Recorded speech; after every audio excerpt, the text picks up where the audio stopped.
there waiting for her. The moment his eyes landed on her, every trace of exhaustion from the day disappeared from his face.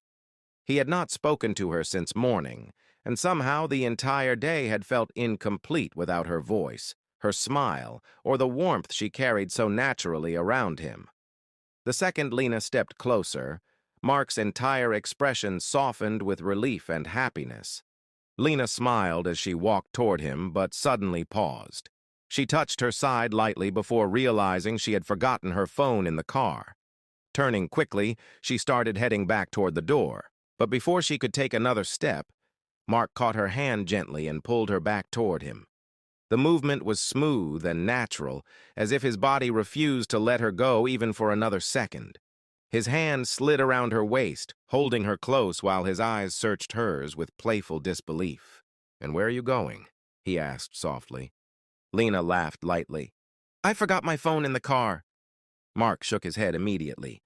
"Let it stay there. You already forgot me the whole day." Both of them burst into laughter, the kind that came effortlessly when they were together.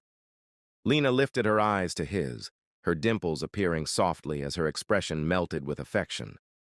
"There is no second I could ever forget you, Mark." The moment those words left her lips, something inside Mark completely unraveled.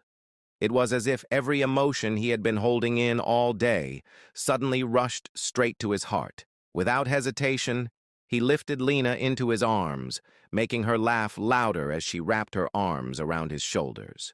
"Oh, Lena," he said while smiling against her cheek. "You have no idea what you keep triggering in me just by saying things like that." Their laughter mixed together beautifully in the evening air. Mark held her tighter, unable to stop looking at her. Every time he saw Lena, it felt like his entire world slowed down around her. The stress, the pressure, the endless responsibilities he carried all faded whenever she smiled at him like that. And for Lena, being in Mark's arms always felt like coming home. His touch made her feel safe, desired, protected, and deeply loved all at once. Mark brushed his forehead lightly against hers. "I don't want to waste another second anymore because—" Before he could finish, Lena smiled teasingly. "By the way, Mark, I dreamt about babies today, and thank you for breakfast. It was delicious." Mark laughed immediately, his eyes glowing with warmth. "You know what? While I was making breakfast, I was also thinking about babies." Lena covered her face shyly while laughing, and Mark held her even closer as if he never wanted to put her down again. "I don't want to waste any minute anymore," he whispered near her ear. "Let's make as many babies as we want."